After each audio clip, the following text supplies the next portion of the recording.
y'all. My name is Brittany Bangert. Welcome to The Real Spectrum. This is the first episode. What? We're going to talk about movies, y'all. I know you're excited. First, I want to say, if you happen to have noticed, months ago I put out an announcement. The Real Spectrum is coming. Yes, it's going to happen.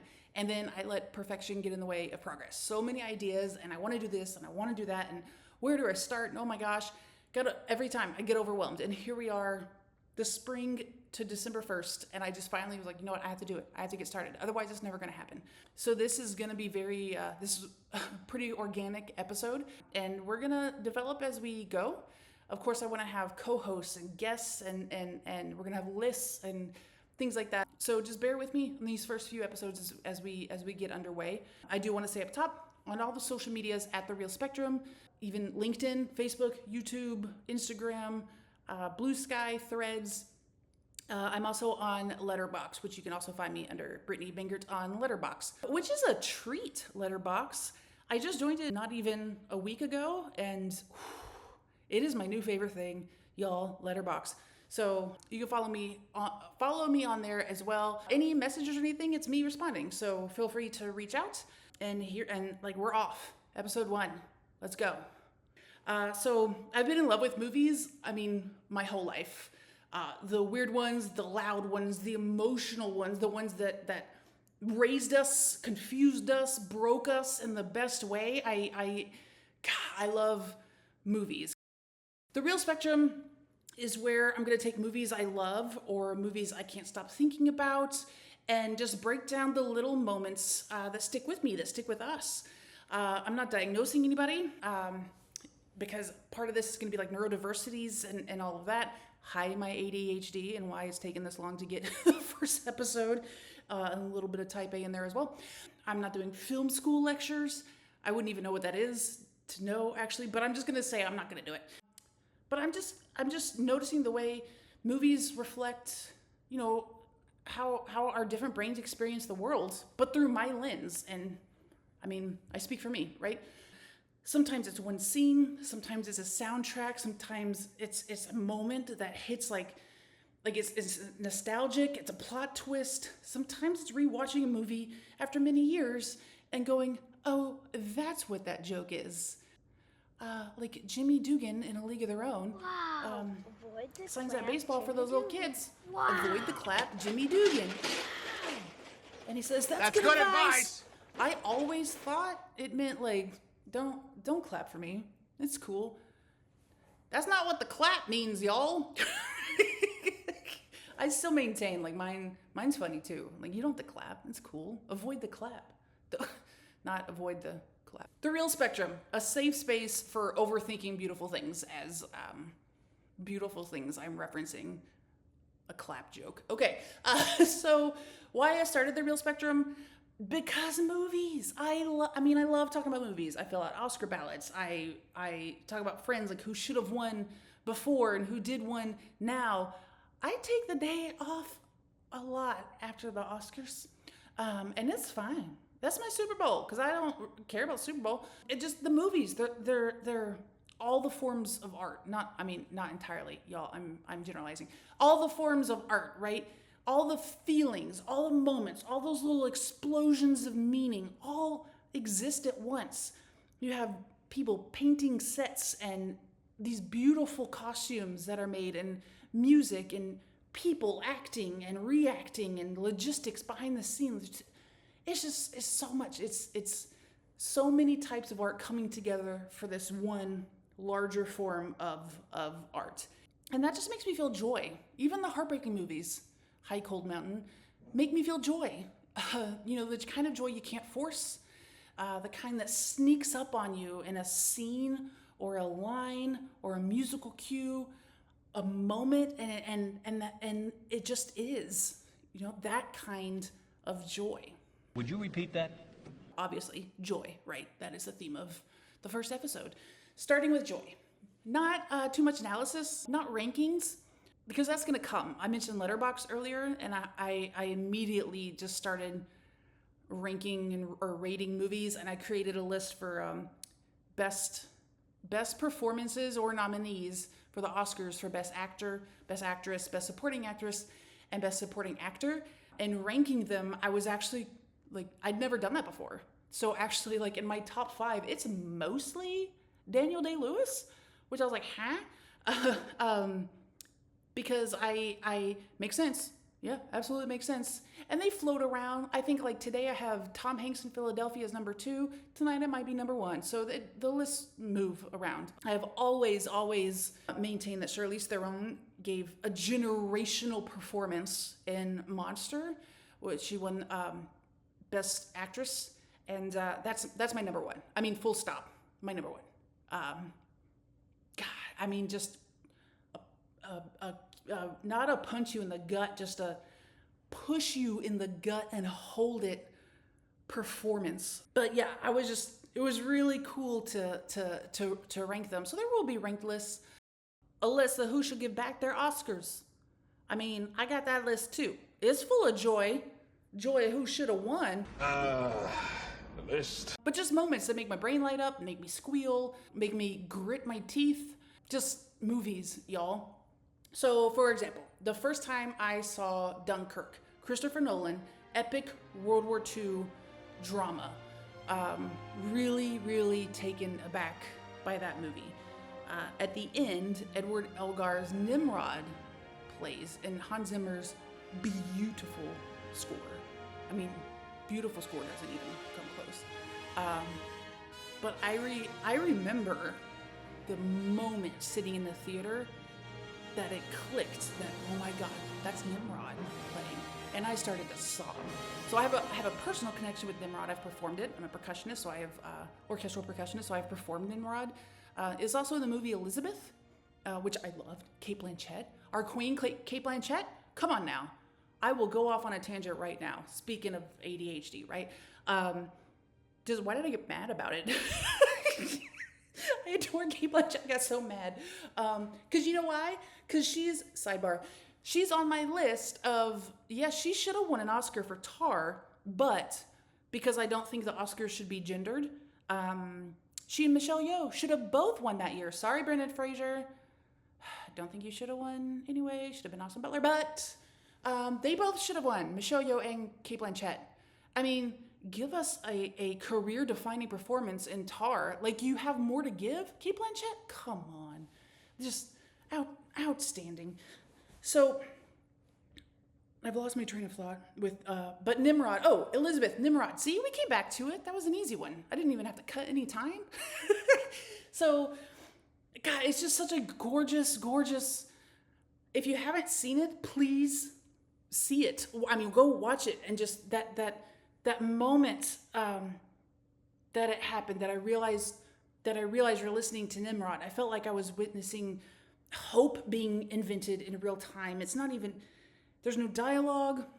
It's music telling your ribs to expand. Like, I don't know how to, it's just really beautiful. And put Hans Zimmer behind me while I clean my house, and I'm going to ascend to new levels of house cleaning. Like, just Hans Zimmer is amazing, is what I'm trying to say, in not at all a graceful way. Sounds good. Let's move on. Because this episode is centered on the joy of movies, I will not expand upon why Michael Keaton is the best Batman. I said it. Just hear it, accept it. Michael Keaton. So that original Batman, I'm 9 years old when it comes out. I remember the trailers, because I remember being creeped the F out with Jack Nicholson. Wait till they get a load of me. Oh my God. And the entire movie is lit. Like whoever lit that movie had not seen the sun in 2 decades. Just, come on, Michael Keaton, not Batman, talking the entire movie like he doesn't want to wake the baby from his nap. Just amazing. Amazing sequel, come on. But then there are also moments that this is gorgeous, but it's heartbreaking all at once. So the movie American History X, which is an incredibly hard watch. I think it's a must-see movie. Edward Norton, wow, what a performance. But there is a scene, Beverly D'Angelo plays his mother, and she's extraordinary in this movie as well. It's after a dinner scene that she's outside. She turns to face the scene. She faces the house. It's in black and white, and she just goes down to her knees. And that shot, it is gorgeous. That in itself is art. Even if you you don't hear the music and don't have the story before and after. That standalone still shot is gorgeous. This is an art gallery, my friend.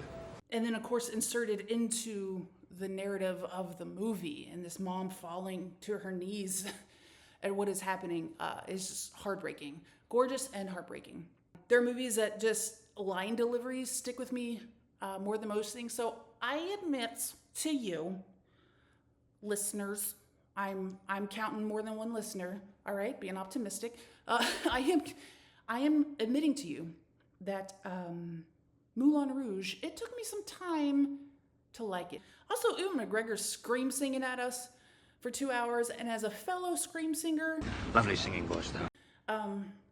I mean, I get it, singing is hard, y'all, but there are some supremely phenomenal moments in that movie. Nicole Kidman, our girl Nikki K. One day I'll fly away. This is a stunning performance. I use that word a lot, but I mean it. There is her line delivery when, right before, spoiler if you haven't seen Moulin Rouge, that came out over 20 years ago, that to Ziegler, that all my life, You've made me believe I was only worth what someone would pay for me. the pay for me, the way she landed on that word, what she did physically, oh my God, it gets me every time, that line delivery. It just, what a, the things we remember, right? The things that move us in movies is so different. Somebody else, you might not have ever thought about that line delivery. And I hope next time you watch Moulin Rouge that you hear it and you're like, oh, yeah. But movies, they give us tiny pieces of ourselves either back through memories and, it's a nostalgia, or they give us tiny pieces of ourselves that we needed to recognize in that moment, one scene at a time, again, one moment at a time. And God, I love that. The things that hit you in the gut, the things that make you cackle, the things that make you cry, the things that make you laugh, the things that make you want to see it again, but that are also so extraordinary that one viewing is all you can take. That I have a few movies like that. I can only watch this once. But let's talk about joy in the form of the trilogy of Joe Pesci. I cannot find the words to tell you how much I adore Joe Pesci, which is exactly what you want on a podcast where someone's talking about movies, is for them to tell you they don't know how to tell you. Yeah, well, what are you gonna do? The trilogy of Joe Pesci. Goodfellas came out in 1990. Home Alone came out in 1990. My Cousin Vinny, 1992. He won an Oscar for Best Supporting Actor for Goodfellas. And I would be remiss if I didn't mention, it's not part of the trilogy, but The Irishman in this. Why? Because these are three completely different movies with one chaotic king. In Goodfellas, he's pure chaos. Man, pure chaos. Well, I'm funny how? I mean, funny like I'm a clown, I amuse you? Deserved that Oscar, and he's in my top, I think, 2 of my list I made on Letterboxd of Best Supporting Actor performances. I had Ray Fiennes in Schindler's List number 1. Yeah, so Joe Pesci's number 2. Okay, I digress, sort of. Home Alone, slapstick chaos in his little beanie, right? And then My Cousin Vinny, he's chaotic kindness. So I mentioned The Irishman before. I feel like he has controlled chaos in The Irishman. Our little chaos king, Joe Pesci. But My Cousin Vinny, it's my favorite movie. It's hilarious, but it's kind. It's a kind movie. Everyone in that movie is loud, messy, confused, stressed, miscommunicating, and yet somehow no one's the villain. Well, maybe that guy that took all the chicken, like tendons and everything off that bone and went, oh, I'm gonna gag. He might be the villain. Other than him, there's no villain in this movie. Everyone's just trying. My family doesn't watch this movie with me because, like sing-alongs, where you're supposed to sing along, I will speak along to, I don't know what to call it, speak along to this entire movie.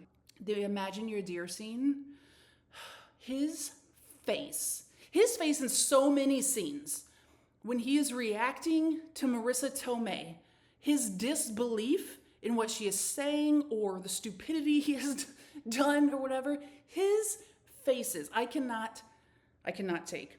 Also, y'all, Marissa Tomei deserved that Oscar. For anyone that doesn't know, she won the Oscar.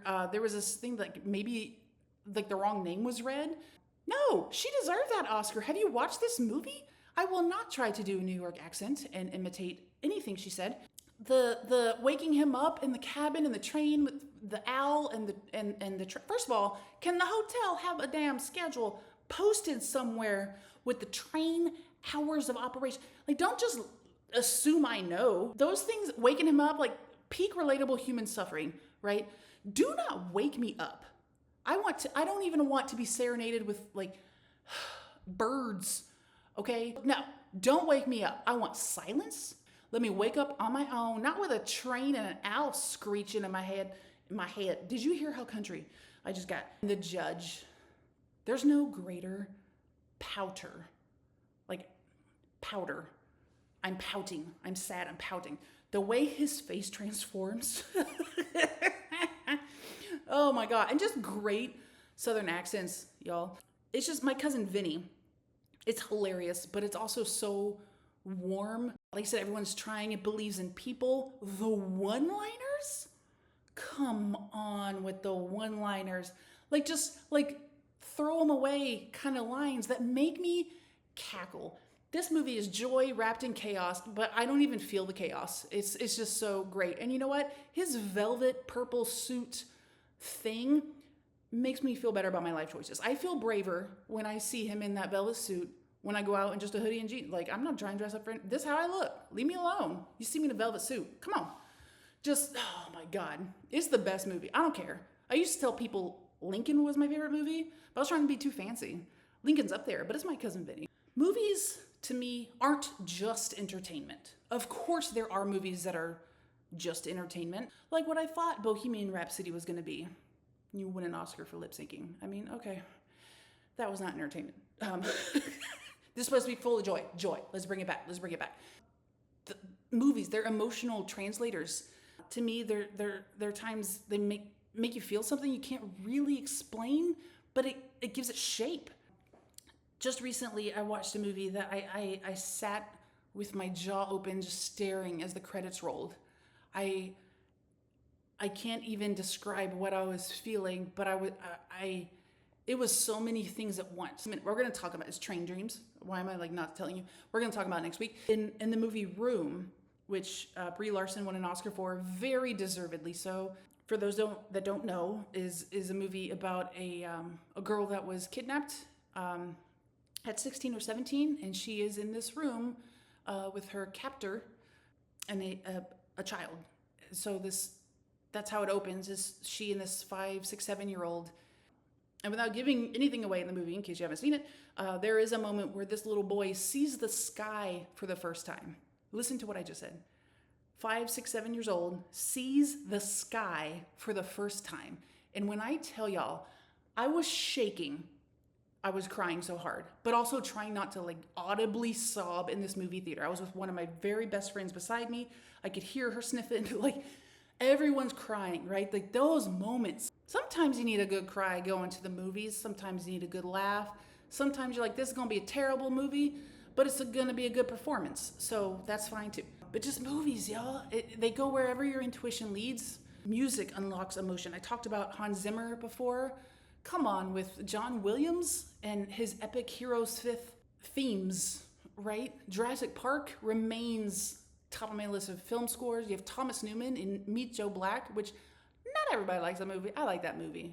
Brad Pitt trying to do a Jamaican accent aside, the score of that movie is gorgeous. But then you also have like Needle Drop, Sunshine of Our Love by Cream, and Goodfellas. The needle drop that all other needle drops are measured by is this one in Goodfellas. It is fantastic. The entire soundtrack to Forrest Gump and Almost Famous, just bangers left and right. So it doesn't have to be an original score. It can be just songs on the radio too. Childhood movies, y'all, when I tell you, I am the product of the Teenage Mutant Ninja Turtles. So much so that my poor mom and sister had to listen to me scream singing the Coming Out of Their Shells tour. I wore that cassette tape out. I have my little Walkman, little headphones on there. They're turning up the car radio and I'm just scream singing louder. I knew about some pizza power. Don't test me with it. I want the original, and then Secret of the Ooze. You can keep the third one, the time travel back to Japan. That was weird. But that first movie, so good. King Ralph, these goofy movies I used to watch as a kid that I just love them. As we grow up, rewatching things when life gets heavy, rewatching things and going, what? Like Cruel Intentions, I rewatched maybe a decade ago and I was like, what the F was I thinking? I was obsessed with that movie when it came out. And then I was like, where are these kids' parents? Like, what are you doing? Everyone's grounded. But the joy can be profound with movies. And the definition of joy, right? Sometimes it's that heartbreak, but sometimes it's that heartbreak like I am experiencing this joy with other people in the theater. I am experiencing this joy over and over again because I love this movie so much. I am experiencing this joy, like, why am I reacting this way to this movie? It doesn't matter what it is. It's amazing. I think about movies making me happy, making us happy. Maybe it's not the plot, maybe it's the cinematography, maybe it's all of it, but it's that feeling also of just being understood. Oh, this person drops that F-bomb as many times a day as I do in this movie, Aaron Brockovich. Whatever it is, we can all find comfort in this exact moment in this film, even though we're experiencing it at different times. I hope that makes sense. It's just movies makes us feel less alone in the most artful way possible. Movies are depth, movies are warmth, movies are humanity, and sometimes movies are just goofy. Hello again, King Ralph. Seminal classic King Ralph with curly-haired John Goodman in there. I hope the real spectrum will grow and develop and last, and it is my intention that it is my love letter to the movies. Make life bigger, softer, stranger, funnier, and somehow more ours at the same time. But I wanted to let you know what's coming up next. It's December, so a couple holiday classics are going to be discussed, but I also want to say on the next episode, I do want to discuss Train Dreams. And I'm telling you this in advance. Why? Well, one, if it's on your watch list, you can watch it in advance. You don't have to worry about spoilers. I will give spoiler heads up, because that always gets me that I'm like, oh, now I gotta save this one, but wait, it gets lost in my podcast shuffle, and it's just, I don't know. It causes me a great deal of stress. It stresses me out so much when I'm like, now I have to stop listening to this and I have to fast forward and blah, blah, blah. So Train Dreams in the next episode. I don't have access to watch all the Oscar movies, even though awards season is upon us. So Golden Globes, SAG Awards, Oscars, all the things. But as many as I can, we'll discuss here and there, because I don't want this to be, well, great, you can listen to this podcast unless you haven't seen the movies. Now you can't listen for the next 2 months. That's not any fun. So holiday movies and the epic scores, Hello Family Stone, and Train Dreams, we will discuss a little bit. If you've stuck with me this long, wow, do I appreciate you. It will get better. Let's, again, grow, develop, but this is all about the joy. Joy in movies. Y'all, I really love them. So please like, follow, subscribe, all those things, comment, share. It's me that's gonna comment back with you. That's not the phrase. Respond to you. There we go, words. I really appreciate it. This has been awesome. First one's in the bag, so I'm gonna go scream into the wind with excitement. And Train Dreams on the next one. Movies! I'm so excited. The first one's done. I'm so excited. It's done.